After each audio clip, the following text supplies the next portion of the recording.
Nessa videoaula, vamos tentar juntar um pouco a análise teórica do motor monofásico com alguns aspectos construtivos, né, de implementação. Pelo que nós vimos na aula anterior, o motor não possui campo girante, né? Ele possui um campo pulsante. Aí, matematicamente, nós conseguimos decompor esse campo girante, esse campo pulsante, em dois campos girantes, de metade de amplitude, né? Um nós chamamos de direto, o outro nós chamamos de reverso. Eles giram em sentido contrário e têm a mesma amplitude. Assim, a máquina não possui conjugado de partida, né? Ambos os campos possuem, mas eles são opostos.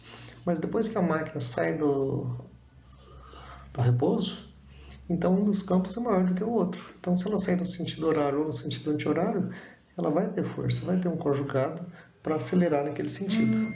Então, nosso maior desafio, qual é? Tirar a máquina do repouso, né?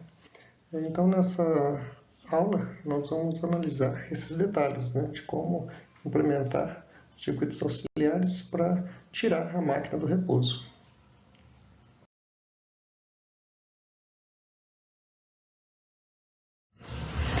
O primeiro deles é utilizar um motor chamado de fase separada, ou fase dividida, né? Também chamado de split phase. Então, ele tem um enrolamento chamado enrolamento principal. Esse enrolamento principal ele é montado no fundo da ranhura, né? Assim ele torna mais indutivo. E ele é de fio mais grosso, tá?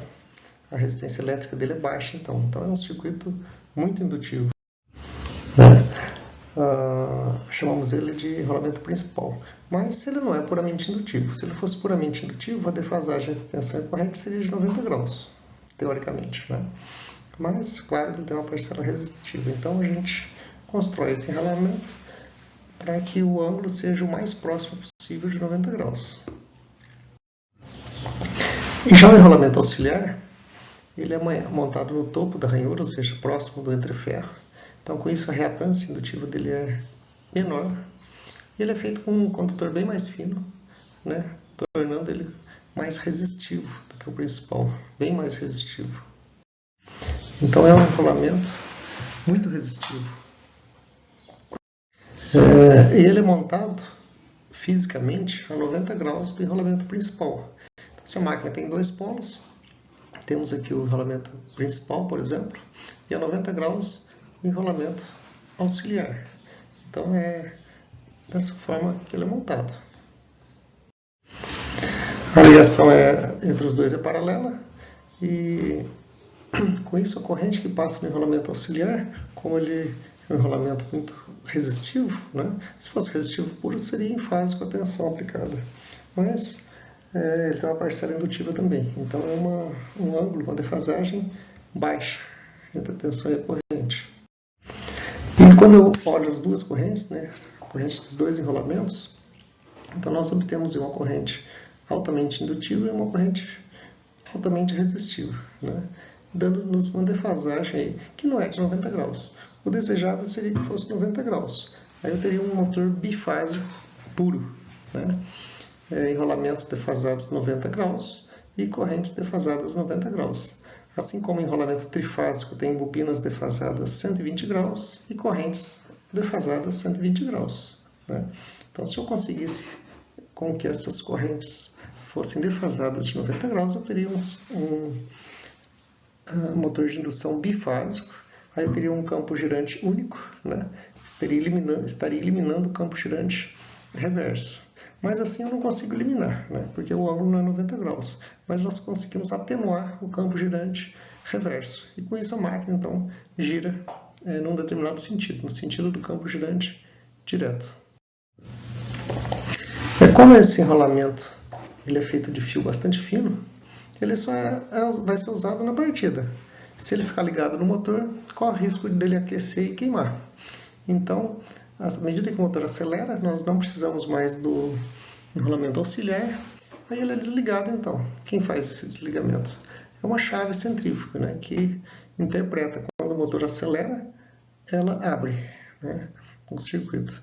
Então, esse circuito auxiliar ele só é usado na partida, também chamado de circuito auxiliar de partida. Em geral, então, o motor partindo com os dois enrolamentos, há uma prioridade de um dos campos, né, no caso do campo girante direto, e quando o rotor chega em torno de 75% da rotação síncrona, a chave abre, ela é calibrada para abrir mais ou menos nesse ponto. E com isso, então, o motor passa a ter apenas o enrolamento principal, né, a presença dos dois campos. Como o direto é muito maior do que o reverso, então há um torque, né, há um conjugado aqui da máquina para a operação nominal da máquina. E a chave centrífuga, como que ela é montada? Ela é baseada naquele princípio, né, de controle, em que você tem aquelas massas girantes, né, e quando as massas giram em alta velocidade, elas abrem, né, pelo efeito de centrifugação. Então, tem uma ilustração aqui que mostra, né, então, o controle feito de velocidade dessa máquina por esse equipamento centrífugo, né. Então, ela é baseada nesse desenho, nessa ideia. No motor, então, aqueles pezinhos são esses, né?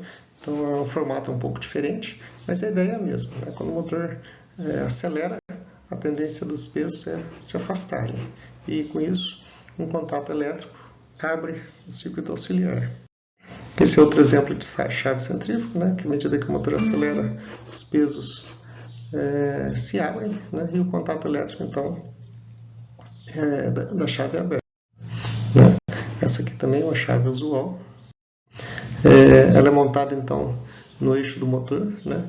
Então, o motor acelerou, esses pesos, essas massas, né, se afastam e esse êmbolo aqui puxa e abre, então, um contato elétrico. É assim que funciona uma chave centrífuga. Quando o motor desacelera, as massas se aproximam do eixo e a chave novamente ligada e o motor fica preparado para a próxima partida.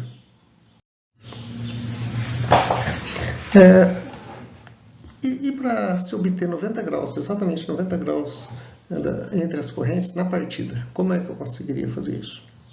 Então a ideia é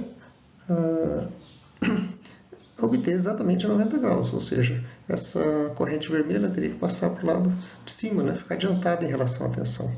Então, para manter a corrente adiantada em relação à tensão, o elemento que a gente utiliza é capacitor, por isso nós chamamos ele de capacitor de partida.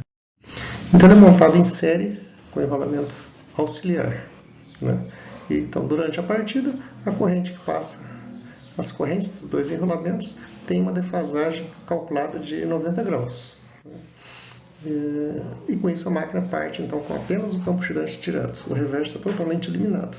À medida que o motor acelera, né, não há mais necessidade de eliminar o campo reverso, então a chave pode ser aberta. Né? O circuito auxiliar, então, eliminado, é aquele circuito com baixa corrente elétrica, né? Capacidade de corrente, ele tem fio fino. E o capacitor utilizado aqui é um capacitor CC, um capacitor eletrolítico. Ele não pode ficar ligado muito tempo, porque ele aquece e pode queimar. Então se usa geralmente um capacitor desse tipo, eletrolítico. Então se a chave não abrir, o capacitor queima. Né? Mas como o capacitor opera, a chave centrífuga opera apenas alguns segundos, então a gente pode usar esse tipo de capacitor.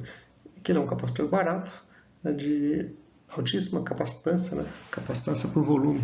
Então você consegue um tamanho reduzido para altas capacitâncias. O motor é caracterizado por ter essa saliência aqui na carcaça, né, que abriga então o capacitor eletrolítico. Para calcular esse capacitor, né, então é só igualar a soma dos dois ângulos, né, em módulo tem que dar 90 graus. Fazendo uma continha, né, de circuitos elétricos, tem um ramo RL e um ramo RLC aqui. Então, igualando, né, para que dê 90 graus, nós temos um cálculo aí do capacitor. E quando se deseja 90 graus em regime, ou seja, eu quero eliminar o campo girante reverso em regime, não apenas na partida. Né? Na partida não necessariamente 90 graus, mas eu gostaria que em regime fosse 90 graus. Isso torna o motor mais silencioso, né? Porque não tem aquele conjugado contrário, né? Que tornaria o motor um pouco mais barulhento. Então, para um motor de um eletrodoméstico, de um ventilador de teto, né, se busca um motor mais silencioso. Então, se busca aplicar 90 graus entre as correntes em regime. Nesse caso, então, o capacitor vai ficar o tempo todo ligado. Chamamos isso de capacitor permanente. Então, essa máquina não tem a chave centrífuga, né? O enrolamento auxiliar não pode ser subdimensionado, né? O fio não é tão fino assim. E nós vamos, então, projetar um capacitor para que dê 90 graus em regime. Na partida, vai ser um pouco diferente de 90 graus, mas suficiente para partir o motor. Mas vamos garantir 90 graus em regime. Então, esse é um motor de capacitor permanente, muito usado. Esse capacitor permanente não pode ser do tipo eletrolítico, né? Em geral se usa polipropileno e outros materiais plásticos também, filme metálico, pode ser usados. Então são capacitores do tipo CA, não pode ser o eletrolítico. Aqui tem dois exemplos, né? Em geral ele está junto ao motor, esse capacitor, ou ele fica no interruptor, né? No ventilador de teto é muito comum que esse capacitor fique lá no interruptor. Esse capacitor com 3 terminais, na verdade é um duplo capacitor, que ele pode ser associado, né? Essas duas capacitâncias em série em paralelo. Isso nos dá 2 valores de capacitância, para que a máquina tenha um ajuste de velocidade de 2 ou 3 vezes. Isso nos dá, então, 90 graus em regime. Outra estratégia é garantir 90 graus elétricos entre as correntes na partida e em regime. Então, para isso, nós precisamos de 2 capacitores e uma chave centrífuga. Então, quando os 2 capacitores estão ligados, né, eles estão em paralelo, nos dá uma capacitância maior, suficiente para defasar em 90 graus as 2 correntes. E quando o motor acelera, né, um dos capacitores é desligado por uma chave centrífuga e o outro fica ligado juntamente com o enrolamento auxiliar. Esse outro, então, sozinho é dimensionado para dar 90 graus em regime. Né? Então, torna o motor com bom desempenho de partida, né? Ele parte com correntes defasadas de 90 graus, e um motor silencioso em regime.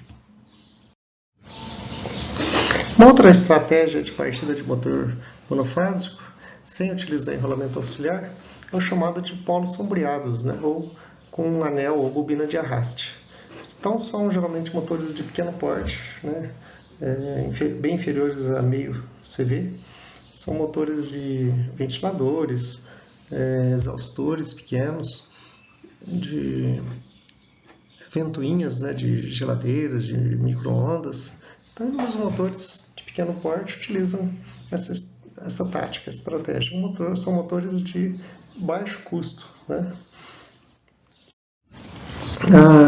Esses polos sombreados, né, ou essas bobinas, anel de arraste, são pequenos anéis de cobre montados nas sapatas polares, né? Então, numa das sapatas, outros na outra sapata. Aqui nós temos dois anéis de arraste, né? Pode ser 1 ou 2, depende do projeto. Então, aqui a gente verifica a posição desses 2 anéis. Chamado de anéis porque é uma espira apenas, né, curto-circuitada, cada anel desse.